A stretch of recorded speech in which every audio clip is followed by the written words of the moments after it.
अगर भारत हमसे सुखोई 57 लेता है तो हम इसका सोर्स कोड भी भारत को देने को तैयार हैं। 1 करोड़ लाइंस लिखी गई होंगी जब F-35 का सोर्स कोड बनाया गया होगा। पाकिस्तान जो पहले ही कटोरा लिए हाथ में खड़ा है, उसे चीन ने आधी कीमत पर J-20 ऑफर कर दिया है। रूस का ऑफर आ जाता है कि अगर भारत हमसे सुखोई 57 लेता है तो हम इसका सोर्स कोड भी भारत को देने को तैयार हैं। आपका दिमाग घूमेगा कि यार ये सोर्स कोड नाम की चीज क्या है जिसके लिए ये ऐसा ऑफर किया गया कि अगर भारत ने ये ना खरीद के किसी और का फाइटर जेट खरीदा तो भारत के लोग फिर से एक बड़ी राजनीतिक भूमिका में सरकार के खिलाफ खड़े हो सकते हैं। क्यों? क्योंकि इस समय जब ऑपरेशन सिंदूर हुआ उस समय भारत में कावेरी इंजन की डिमांड उठी कि साहब हमें अपना जेट फाइटर जेट बनाने के लिए अपना बहुत ही जबरदस्त कावेरी इंजन चाहिए। दूसरी तरफ ऑपरेशन सिंदूर के अंदर राफेल का मामला जो रहा, उस समय पर भारत ने इनसे कहा कि भैया हो सके तो हमें आपके यहां से जो भी मतलब ऑफसेट को लेकर के आपने हमसे हमारे साथ जो टाई अप किए हैं, आप राफेल का हमारे साथ सोर्स कोड शेयर कर दीजिए, हम उसको यूज करना चाहते हैं। इन्होंने हमसे मना कर दिया। तो राफेल अपना सोर्स कोड देना नहीं चाहता, जिसका ऑपरेशन सिंदूर में हमने यूज भी किया। आप पूछेंगे क्या फर्क पड़ गया, ऑपरेशन सिंदूर में राफेल यूज कर तो लिया, सोर्स कोड का क्या करते? बस इतना सा समझ लीजिए, बाकी विस्तार से आगे चल के बताऊंगा कि अगर हमारे पास राफेल का सोर्स कोड हुआ होता तो हम राफेल से ब्रह्मोस चला सकते थे।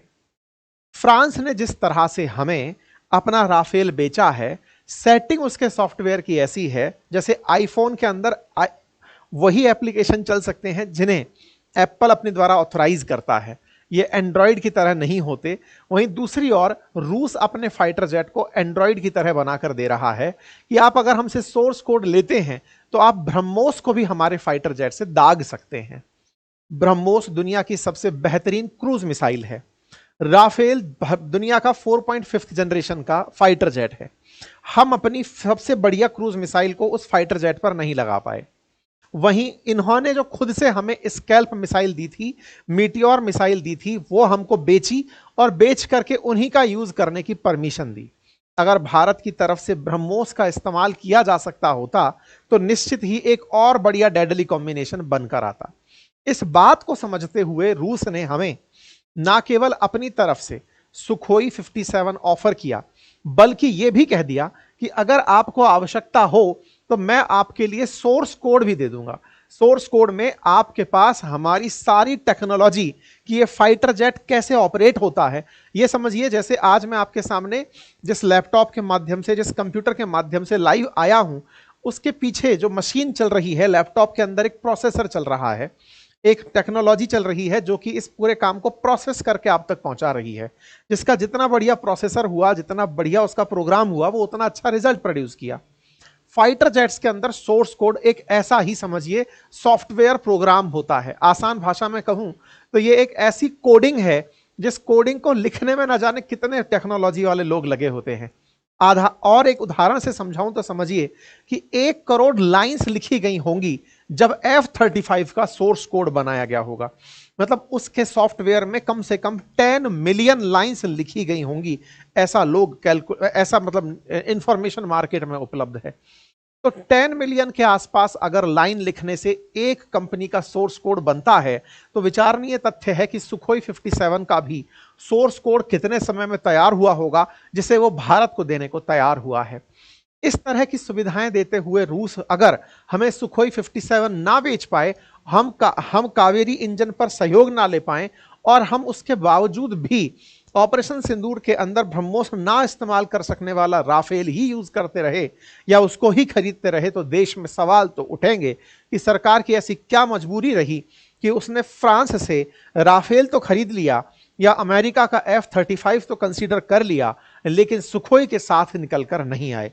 यह सवाल निश्चित ही आने वाले समय में पूछा जा सकता है। Sukhoi 57 stealth fighter jet Bharat after all इतनी सारी खूबियों के कंसीडर क्यों नहीं कर रहा है, या फिर क्या पता हमें कर रहा हो और हम बस बता ना रहे हो, भारत के बीच में कंसीडरेशन में ये चल रही हो। जैसा मैंने आपको बताया कि सोर्स कोड फाइटर जेट का एक बहुत इंपॉर्टेंट पार्ट होता है, वो तो मैंने आपके सामने बता दिया। लेकिन डसॉल्ट एविएशन का जो हमारे पास में राफेल है उस राफेल के लिए सोर्स कोड हाल ही में इनकार किया गया कि हम भारत को सोर्स कोड नहीं देंगे। ये थोड़े दिन पहले सुर्खी बना।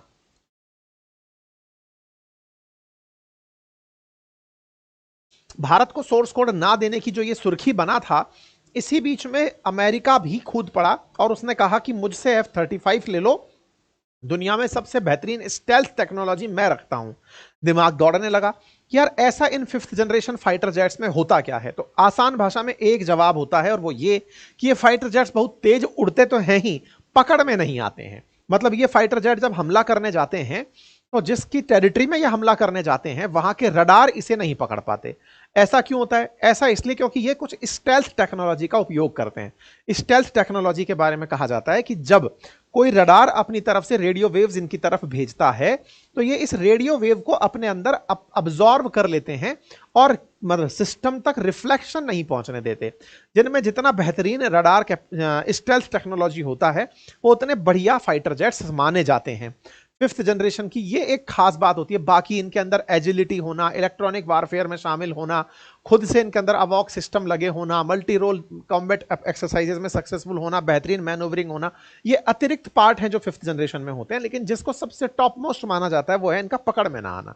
बाकी आवाज की गति से दूसरा चलना और तब उन्नत किस्म के वेपन्स को यूज करना, बैठे बैठे इलेक्ट्रॉनिक वारफेयर कर लेना, ये तमाम चीजें हैं। क्रूज सिस्टम लगे होना, मतलब मैक 2 की स्पीड पर क्रूजिंग के अंदर लंबे समय तक चले जाना, वजन की तुलना में कई गुना अधिक तक वजन उठा लेना, बहुत सारी मिसाइलों को एक साथ लॉन्च कर देना, ये अन्य फैसिलिटीज के रूप में चीजें काउंट की जाती हैं। अच्छा साहब, दुनिया में अगर 5th जनरेशन फाइटर जेट्स की इस समय कंपैरिजन कराई जाए तो अमेरिका 5th जनरेशन कैटेगरी में 2 फाइटर जेट रखता है, एक F-22 रैप्टर और दूसरा F-35 लाइटनिंग। वहीं चाइना अपना J-20 बना चुका है। J-20 की कहानी क्या है कि चीन ने जो J-20 बनाया है इसकी भी कहानी बड़ी रोचक है साहब। चीन का J-20 fighter jet 5th generation fighter jet है। इन्होंने अभी तक अपनी सेना में इसे शामिल नहीं किया है, लेकिन ये पाकिस्तान को देने को तैयार हो गए हैं। इसकी चर्चा हम करेंगे। दूसरी तरफ है सुखोई 57। इसके साथ दिक्कत क्या है? दुनिया का अमेरिका के प्रभाव में रहते हुए इसकी खरीदारी से बचना। अमेरिकी मीडिया ने इसके बारे में कह रखा है कि इसकी स्टेल्थ टेक्नोलॉजी इतनी पावरफुल नहीं है जितनी और फाइटर जेट्स की पावर टेक्नोलॉजी है। मतलब इसे रीच किया जा सकता है, पकड़ा जा सकता है, ऐसा मार्केट के अंदर मीडिया कवरेज के माध्यम से जानकारी निकलती है कि सुखोई तुलनात्मक रूप से स्टेल्थ में थोड़ा कम है। बाकी तो एजिलिटी और मैनूवरेबिलिटी तो इसकी जबरदस्त मानी जाती है। खैर, सुखोई की अपनी विशेषताएं हैं और इन विशेषताओं में रूस के द्वारा ये जो हमारे सामने ट्रंप कार्ड चला गया है, ये असल में चला ट्रंप के कारण ही गया है। फरवरी में जब प्रधानमंत्री मोदी अमेरिकी यात्रा पर थे और ट्रंप से मुलाकात कर रहे थे तो ट्रंप ने उस समय भारत के साथ F-35 जेट्स की बातचीत की थी। भारत को अमेरिका हमेशा से ही अपने फाइटर जेट्स बेचना चाहता है। भारत के पास अमेरिका के फाइटर जेट्स में से कोई नहीं है। फाइटर जेट्स ना होना, हमारे पास मालवाहक हरक्यूलिस जैसी चीजें हैं, युद्ध के लिए गोला फेंकने वाली चीजें नहीं है। अमेरिका चाहता है, क्योंकि फाइटर जेट बहुत महंगी डील होती है, अमेरिका चाहता है कि भारत हमसे फाइटर जेट खरीद ले। फाइटर जेट्स की एक कहानी होती है, वो क्या है? एक बार जिससे आपने फाइटर जेट ले लिया, आपको उस देश पर निर्भर होना पड़ता है। मतलब ये ऐसा है कि ये माल ले लिया तो अब आपको डिपेंडेंट रहना पड़ेगा कि आपने 50 ले लिए तो अगले बार के लिए फिर आपको सर्विसेज भी उसी से लेनी है, उसके ऑपरेशंस भी उसी से लेने हैं। मतलब निर्भरता बढ़ जाती है। ये जैसे गाड़ी खरीदने के बाद चीजें खत्म नहीं हो जाती, सर्विस सेंटर से आपको व्यवहार रखना पड़ता है, वैसे ही फाइटर जेट के साथ होता है। फाइटर जेट ले लिया तो उस देश के साथ आपको फिर फ्यूचर के संबंध रखने पड़ते हैं। ठीक है साहब, अमेरिका हमारे साथ F-35 के लिए लगा रहा। अमेरिका का F-35 भारत के एयर शो में भी प्रेजेंट हुआ। बेंगलुरु के अंदर हमारा एक एयर शो होता है जिसको एरो इंडिया नाम दिया गया। उसमें हम लोगों ने बुलाया दुनिया के बढ़िया फाइटर जेट्स कि जिनको बेचना है चले आओ। इसमें अमेरिका ने F-35 भेजा और रूस ने सुखोई भी भेजा। राफेल ये सब आकर खड़े हुए। दोनों ने अपने अपने करतब दिखाए। उन करतब में सुखोई उस समय लोगों का ध्यान इसलिए खींच गया क्योंकि साहब रूस ने इसे सबसे सस्ता ऑफर कर दिया कि मैं सबसे सस्ता आप लोगों को सुखोई 57 देने को तैयार हूं। अच्छा, इतना उत्साहित क्यों है रूस? क्योंकि इसे पता है कि भारत उसका पुराना क्लाइंट है। अगर ये निकल गया तो आने वाले समय में सर्विस सेंटर बंद हो जाएंगे, मतलब भारत हमसे और नहीं खरीदेगा। तो इसको अपनी तरफ से मार्केट के अंदर तो रीच चाहिए ही चाहिए। और अभी भारत पाकिस्तान के हॉस्टाइल सिचुएशंस में इन्हें चाहिए कि भारत अगर तत्काल प्रभाव से हमें खरीद लेता है तो हमारे लिए एक बहुत अच्छा ब्रॉड रीजन निकल कर आ जाएगा कि हाँ, भारत के साथ लंबा रिश्ता आगे आने वाले समय के लिए भी जुड़ गया है। खैर, इस बीच में ये हम लोगों को ये ऑफर करते करते आगे निकलते हैं और कहते हैं कि आपको हम अतिरिक्त रूप से सोर्स कोड भी दे सकते हैं। अब आप पूछेंगे, फरवरी में एरो शो हुआ था, इसके बाद में अचानक ये खबर आ कहां से गई? ये कह रहे हैं कि हम भारत को अपनी तरफ से सोर्स कोड भी दे सकते हैं। ये बात अचानक क्यों आई? इसके पीछे की कहानी क्या है? पीछे की कहानी बड़ी इंटरेस्टिंग है। इंटरेस्टिंग क्या है?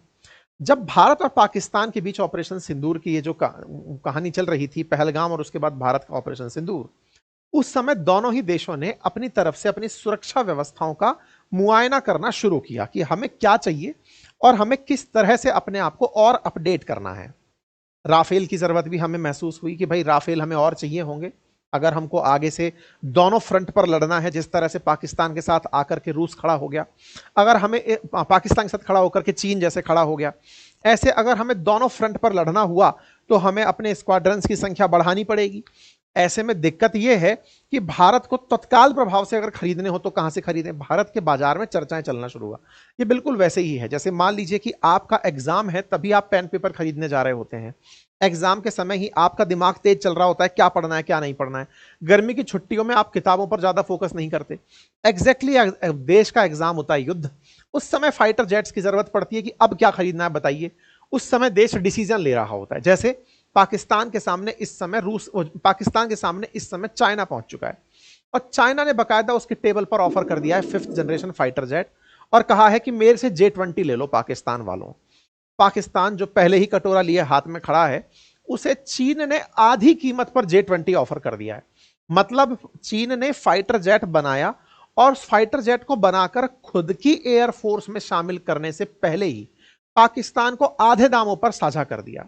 अब आपके दिमाग में एक प्रश्न आना चाहिए, जब भारत के पड़ोसी और भारत के दुश्मन पाकिस्तान के पास 5th जनरेशन फाइटर जेट होगा, हालांकि इस बात पर मजाक बहुत बन रही है कि चाइना ने खुद के यहां पर इसे अभी तक शामिल नहीं किया है, खुद की एयरफोर्स के लिए ये टेस्टिंग मोड में ही चल रहा है, लेकिन पाकिस्तान को आधी कीमत में बेचने के लिए तैयार हो जाता है।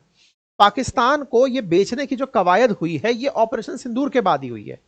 चीन ने पाकिस्तान की जरूरतों को पहचाना और उनसे कहा कि देखो तुम्हें सख्त जरूरत है कि तुम फाइटर जेट परचेज करो भारत को टक्कर देने के लिए, क्योंकि ये लोग राफेल में निकले हुए हैं। आपको मैं एक और किस्म बढ़ा हुआ देता हूं, 50% ऑफ के साथ इन्होंने J-35A फाइटर जेट्स को ऑफर कर दिया कि आप J-35A हमसे ले लो, J-20 हमसे ले लो और इन सबको लेकर के अपने पास मतलब ये पहुंचा। तो इधर देखो 30 J-35A स्टेल्थ फाइटर पाकिस्तान को अभी इन्होंने ऑफर कर दिए हैं। फाइटर जेट में J-35A और J-20 इनके 5th जनरेशन फाइटर जेट हैं, 50% दाम पर पाकिस्तान को ऑफर किए गए हैं। इस पर पाकिस्तान चाइना के अंदर लोगों के अंदर बड़ा बैकलैश है और वो इस बात का है कि आप हमारा पैसा उनको क्यों दे रहे हैं। लेकिन चाइना इसे एक अपॉर्चुनिटी के रूप में देखता है कि भविष्य में पाकिस्तान को जरूरत पड़ी तो कहीं ऐसा ना हो अमेरिका उसे F-35 टिका दे, इसलिए चीन ने अपना J-35 उसे दे दिया। मतलब कॉन्ट्रैक्ट कह दिया कि 30 फाइटर जेट मैं तुझे बनाकर दूंगा। ये सब हो क्यों रहा है? मैंने जैसे कहा ना, वॉर जैसे ही होती है, हर तरफ से बेचने वाले सेलर्स आकर खड़े हो जाते हैं। हथियार बिकने का सबसे बड़ा माहौल होता है जब दो देश आपस में संघर्ष कर रहे होते हैं। ऐसे में ही रूस उतर के आता है कि उसको समझ में आया कि अगर चीन इसको J-35 बेचने में कामयाब हो गया तो अब ये चाइना से मतलब पाकिस्तान रूस से तो अब वेपन लेगा नहीं। अगर ये पाकिस्तान से नहीं लेगा तो ऐसे मतलब रूस से नहीं लेगा पाकिस्तान, तो फिर किससे लेगा? तो भाई अमेरिका से F-35 ले सकता है। अमेरिका से F-35 चाइना इसको लेने नहीं देगा। ऐसे में फिर बड़ी बात क्या निकल कर आती है कि भारत को बेचा जा सकता है अपना फाइटर जेट। भारत के सामने 3 सेलर हैं, अमेरिका खड़ा है, फ्रांस खड़ा है और रूस खड़ा है। फ्रांस से हम M ले चुके हैं जो कि 4.5 जनरेशन का है। अब बचा F-35 और सुखोई 57। इनमें अगर F-35 को पछाड़ना है तो सोर्स कोड की बात करनी होगी। अमेरिका भारत को सोर्स कोड देने वाला नहीं है, क्योंकि हम अगर राफेल लगाने के ऊपर निकलेंगे, वो हम अगर उस पर ब्रह्मोस लगाने निकलेंगे तो वो लगाने नहीं देंगे। ऐसे में इन्होंने कहा कि आप ब्रह्मोस लगा सकते हो हमारे वाले पे। असल में क्या होता है ना, फाइटर जेट तो खुद एक तरह का व्हीकल है, उसके ऊपर आप क्या क्या लगा सकते हैं, कौन सी मिसाइल उस पर लगा सकते हैं जो दुश्मन के क्षेत्र में जाकर फटे, ये ज्यादा मायने रखती है। तो अगर हमने इस पर ब्रह्मोस लगाया तो ब्रह्मोस लगाना हमारे लिए एक उपलब्धि होगा। यह बात उन्होंने हमें समझा दिया आसान भाषा में। पाकिस्तान का अपडेट आप देख सकते हैं कि पाकिस्तान ने 40 5th generation J-35 stealth aircraft हाल ही में पाकिस्तान ने चीन से प्राप्त करने की बात की है। ये गवर्नमेंट ऑफ पाकिस्तान का ट्वीट है। साथ ही साथ में इन्हें KJ-500 अवॉक सिस्टम जो कि मतलब रडार के आने की सूचना देगा, HQ-19 डिफेंस सिस्टम जैसे कि S-400 है हमारे पास, इन सब के लिए मतलब इनको परमिशन मिली है। इनका कर्ज माफी की भी सूचनाएं निकल कर आ रही हैं। सामने आ रहा है कि 1 लाख पाकिस्तानियों को AI की ट्रेनिंग भी चाइना देगा, हुवावे जो इनकी कंपनी है वो देगी। वहीं एक और काम इनको मिला है और वो ये है कि पाकिस्तान के अंदर बना हुआ फाइटर जेट JF-17 जो चीन और पाकिस्तान ने मिलकर बनाया है वो अजरबैजान को बेचा जाएगा। 40 फाइटर जेट्स ऐसे होंगे, $4.6 बिलियन के अंदर पाकिस्तान अजरबैजान को बेचेगा। तो पाकिस्तान एक तरह से डिफेंस डील में इस संघर्ष के बाद बढ़ चुका है। उसको समझ में आ गया है कि चीन के साथ रहकर कैसे आगे बढ़ना है। हमारे लिए अब स्थिति ऐसी पैदा हो गई है कि 5th जनरेशन हमारे दुश्मन के पास अगर होगा तो हमें भी जरूरत पड़नी ही है। अब ऐसे में भारत क्या करेगा ये देखने वाली बात होगी। आने वाले समय में हम पुतिन को कंसीडर करते हैं या फिर खुद से विकसित करते हैं। खुद से विकसित करने की क्या कहानी है? हाल ही में भारत के अंदर एक न्यूज सरफेस हुई। किरण रिजिजू जी ने अपनी तरफ से लिखा कि भारत के अंदर made in India 5th generation fighter jet को सरकार ने परमिशन दे दी है। भारत के अंदर मिली इस परमिशन को advance medium combat aircraft AMCA कहा है।